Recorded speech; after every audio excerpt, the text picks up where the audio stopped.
Question 5 from May 2013 is called a pentagon flower. And it says that a regular pentagon is a figure with 5 equal sides and 5 equal angles. The angle sum in a regular pentagon is 540 degrees. So the angles add up to 540 degrees. And it says, why is each angle in a regular pentagon 108 degrees? So the answer is simply 540 divided by 5, which is 108. And you're getting all of the marks for that calculation because, of course, the answer is already given to you. Question 5.2 asks you to draw a regular pentagon with side length 5. And it says if you're using IT tools, then you don't need to use centimeters for the units. Okay, so I'd probably be just doing that on graph paper with angle measurer and ruler and pencil and trying to do it neatly. But you also have available to you the program GeoGebra. So here we are in GeoGebra, and even if you're not that familiar with it, it's quite easy to find your way around. So what we want to draw is a regular pentagon. So under one of the menus, you've got polygons. Polygons are just shapes with a number of straight sides. And one of those is a regular polygon. So we'll pick that because we want to draw a regular pentagon. So I'm going to start with 1 point at the middle, 0, 0. And I'm going to draw a second point 5 units along. And then it's already asking me how many vertices, that's just corners, I want the shape to have. So I want something with 5 vertices because it's a pentagon. And then I click OK. And it's drawn it for me. I can move the picture around to where I want it. And I can do a printout of what's on the screen. So just doing that now and get a picture of that. So the way you do this on a Mac or a PC, slightly different from each other, but on a PC there's the print screen button, and then I'm just going to go into Word and paste that into a Word document. So here's a Word document, and I'll just paste my print screen into that. And then rather than just leave it as it is, I'll put my name on it. Noun in Danish. And I want to put other information on it, like what question number it is, and what exam it is, what year, so that it's easy to match up to the rest of my stuff that I'm handing in for the exam. So on my main answer sheet, I'm just writing see the drawing that I've done on a separate sheet and making sure I label that separate sheet with everything so that it can be matched up. 5.3. 6 regular pentagons are put together to make a pentagon flower, as you can see below. So there's 1 in the middle and 5 round the outside. Between the pentagon flower's leaves are 5 congruent isosceles Leobenida triangles. So congruent means they're all the same shape and size as each other, all 5 of them.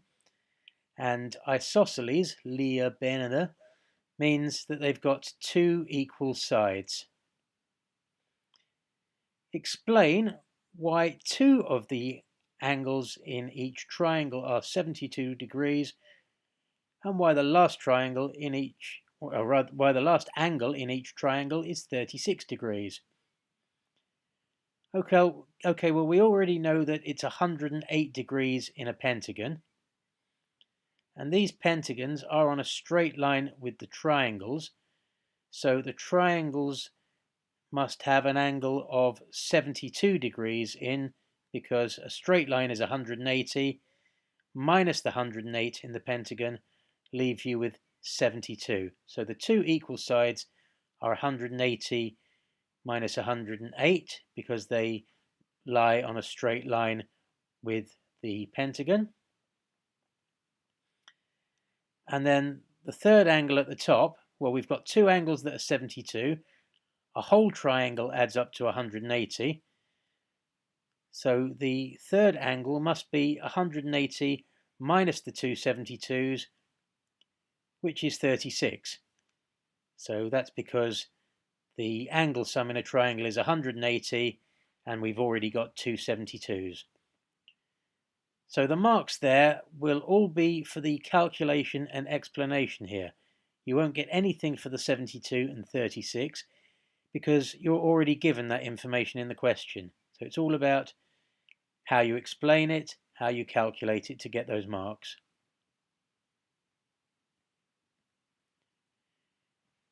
Question 5.4.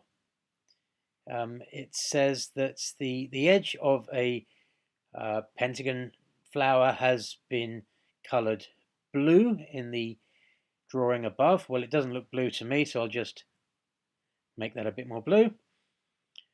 And then it says, how can you know without measuring any further that the edge of the pentagon flower is a regular pentagon? Well, I've just put that the 5 angles in the big pentagon are also angles in the original smaller pentagons. So that should be enough to get the marks, but perhaps you can think of a better way of wording that. Then it says that Mikhail claims if the side length in a pentagon flower's regular pentagons are 5 centimeters, then the pentagon flower's side length will be 12 centimeters. So he's saying if these small ones are 5, then this big one will be 12. Investigate whether Mikhail is right. You have to justify your answer with calculations or with a drawing. So one way of doing it is just drawing the thing very accurately to the right size and measuring it.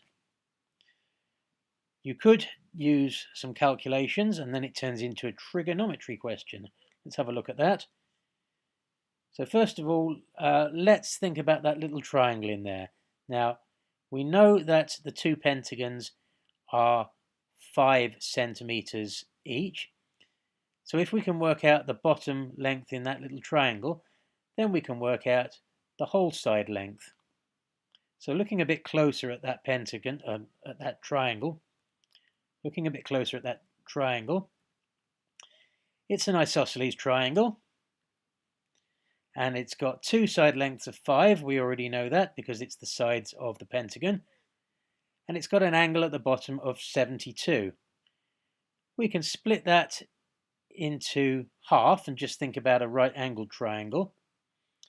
And we can figure out how long it is along the bottom using trigonometry because we've got a hypotenuse of 5 in a right angled triangle, an angle of 72, and an adjacent side that we'd like to find out. So we can use trigonometry to find out the length of that adjacent side at the bottom.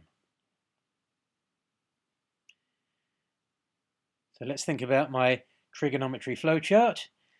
Does the problem involve angles? Well, yes it does, because there's a 72 degrees that we're going to use to find out one of the side lengths. Does the question ask you to find a missing side? Yes, we're trying to find out the adjacent side. Do you need to know the hypotenuse? No, we don't need to know it because we already know it. Do you need to know the opposite side? No, we need to know the adjacent side. Do you know the hypotenuse? Yes, we do. So what we're going to use is that the adjacent is the hypotenuse times the cos of the angle. So the adjacent is 5 times cos 72, which is 1.545. And that means that the whole side length is 5 plus 2 times 1.545, because we've got 1.545 here and 1.545 here, plus another 5 here. So putting all those things together, 5 plus 5 for the two pentagons, 2 times 5 cos 72 for the adjacent of the triangle times 2. And altogether that makes 13.09 centimeters. So in fact, Mikkel is wrong because he said it was 12. Yet another way you could do that is using GeoGebra. So here we are in GeoGebra again, and we already drew the central pentagon, and I'm going to draw 5 pentagons around it now to try and reconstruct what was in the question.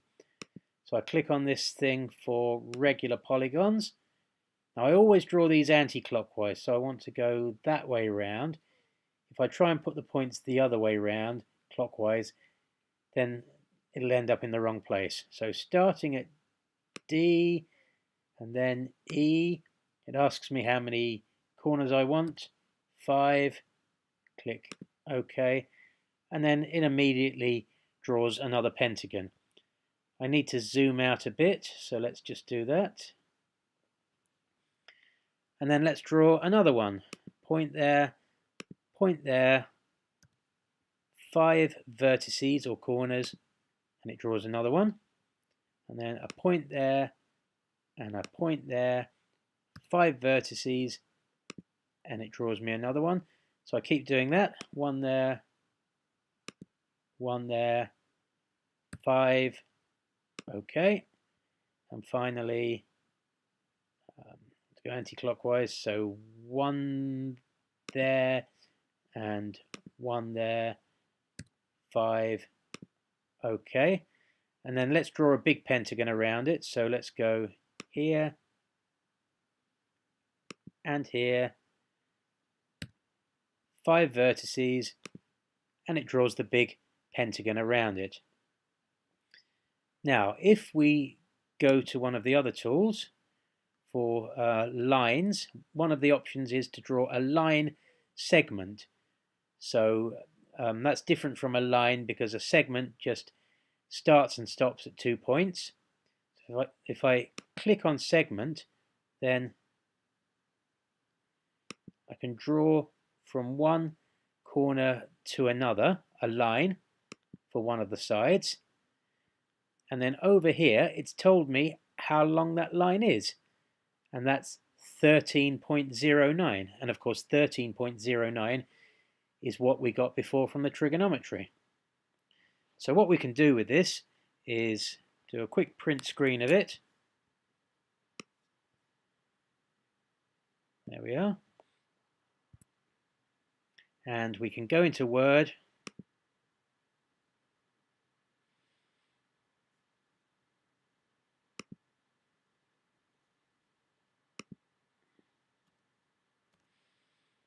And then we can paste it in.